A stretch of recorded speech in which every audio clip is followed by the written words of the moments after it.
If you have ongoing exposure to controlling people, it's a virtual certainty that you're going to experience blurry boundaries, which is why I've created the extensive online course called This Is Me, Establishing Boundaries with the Controllers in Your Life.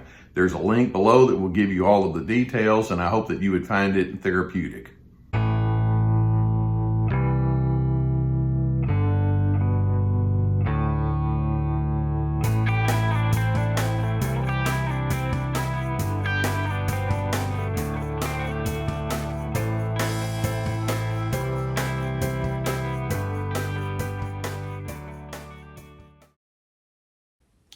The longer you're in the presence of narcissistic individuals and the more you learn about that entire pattern of thinking and living, the more you realize there's a lot going on in their way of thinking and being that's terribly inappropriate. And yet, when you try to explain certain things to that narcissistic individual, you realize they're not having it. One of the primary elements of narcissism is the strong capacity to rationalize. That they can do all sorts of things that are inappropriate. They can have attitudes that make absolutely no sense, and they make lots of poor choices. They leave a lot of people frustrated, and yet they can walk away saying, well, let me explain to you why I'm right and you're wrong. And you're over there, you may be asking the question, do you think I'm that dumb to listen to and believe in your rationalizations?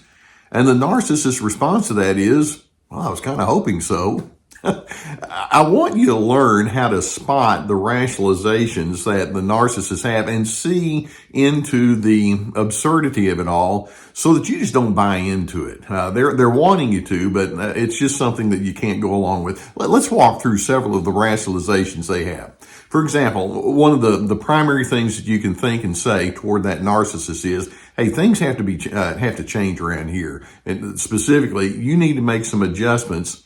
And in their mind, they'll say to themselves, and this is their rationalization, I'm enlightened. I actually am the gold standard. And you're thinking, well, what about A, B, and C? And their response is, well, what about it? I mean, I represent all that's right and good. And when you try to bring them into the change process, they have the whole thing rationalized by saying, yeah, we need a change process, starting with you and ending with you. It has nothing to do with me. Or how about their chronic criticism?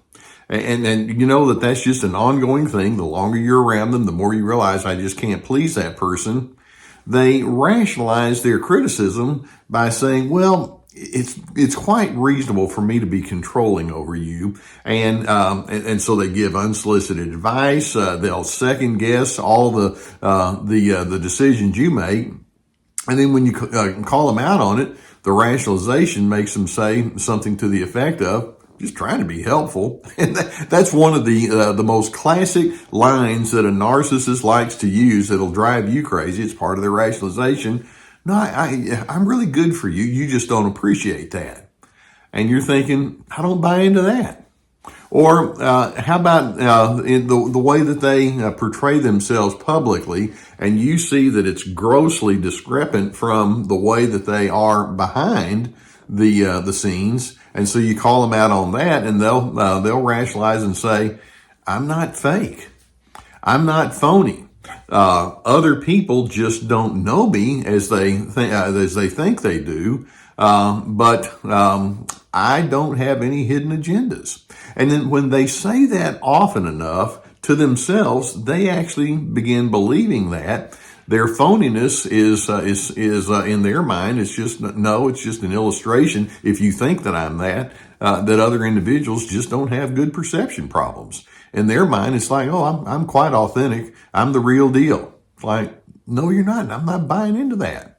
Or in addition, when you're around that narcissist, there can be such a chronic undertow of tension, and you try to draw their attention to that, and you can see that they're being moody or they're impulsive, and their rationalization is, well, if there is any tension here, it wasn't caused by me.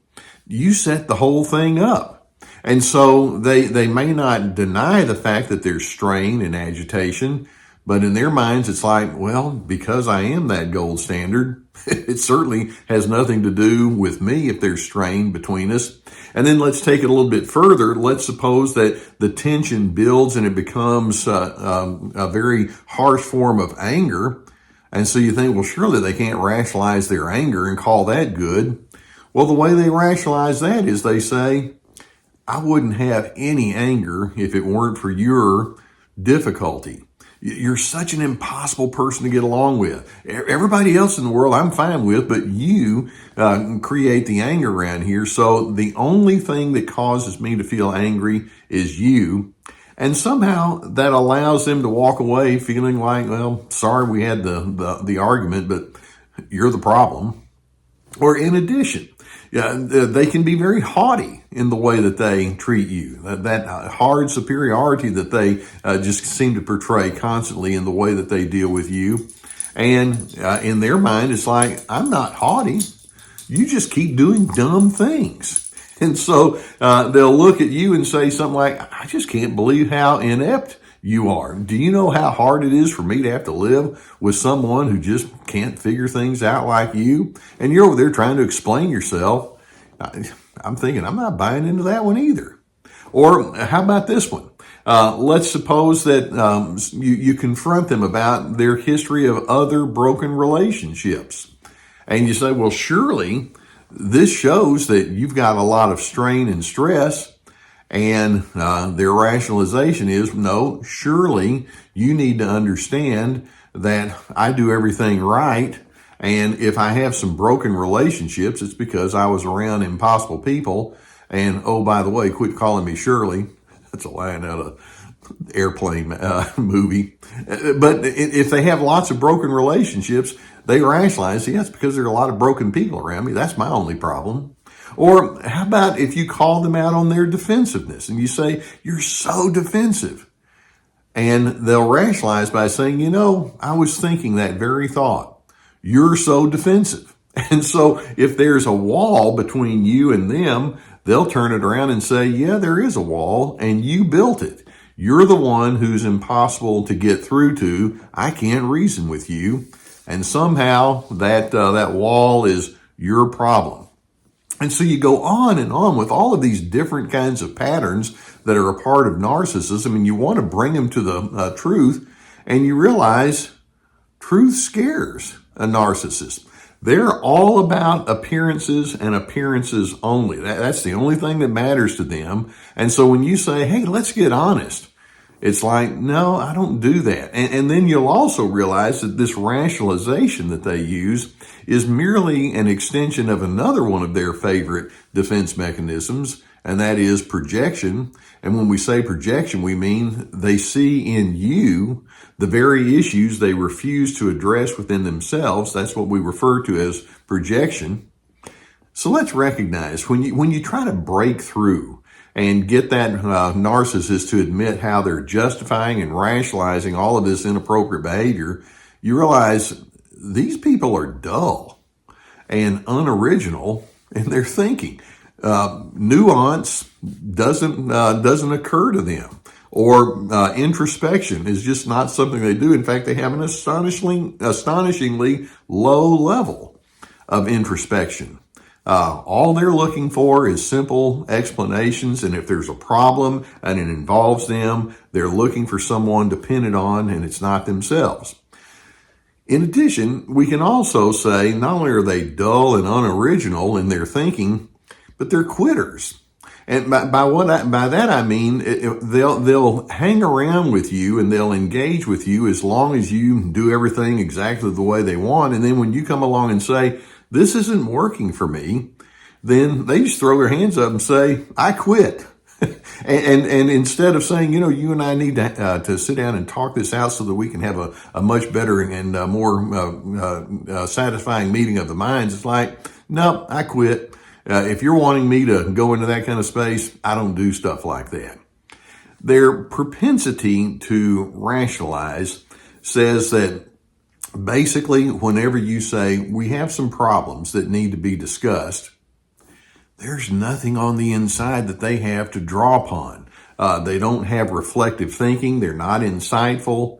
They're empty on the inside. And so the only thing that they can think of is to say, well, I guess it must be all the people out there who are the problem. Good thing I'm such a great person.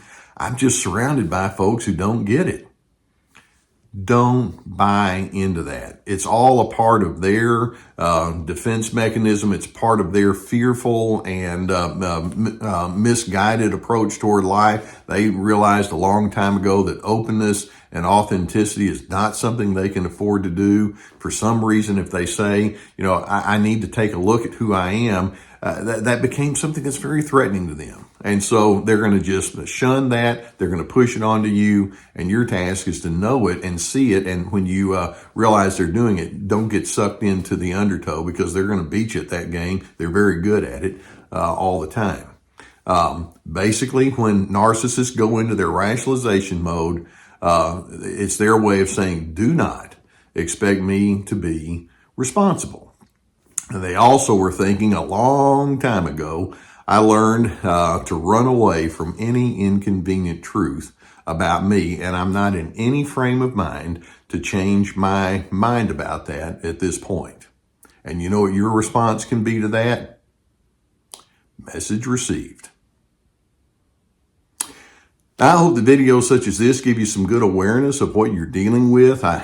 So many times they want to make you to be the problem when you're not. If you haven't already hit that subscribe button, I would encourage you to do so, and the notification bell that goes along with it. We'll keep more videos coming at you, because I want you to learn and to be insightful. And so as you know what you're dealing with, and knowledge is power. So stick with us. If you have a need for therapy, and I know many of you would like to have somebody that can help you sift these things out, I've teamed up with a sponsor that can take you to a whole team of licensed professional therapists. There's a link below the video that will take you to that, and I would strongly encourage you to seek that out if that's a need that you know that you could utilize. In addition, I have my videos, and these are very extensive classes, video classes, that will walk you through with multiple videos per class, and each video has teaching points and personal reflections. Go beneath there, and you'll find that we now have newer videos that are coming along that will help you in that regard. And it's my way of being a teacher, and I hope that it can have a therapeutic impact with you. We also have my books and other resources. Just know that narcissists have such a need to hold themselves up in a false but high regard that they can't hear truth. But I want you to know the truth. And when they come into this rationalization mode with you, I hope you're not buying it, but instead it's like, I'm going to go ahead and live with what I know is wisest and best. And one of the things I know is best is for me to have my boundaries so that I'm not going to get sucked into their irrationality. And in doing so, it positions you to be a person of peace. I truly want you to find your peace.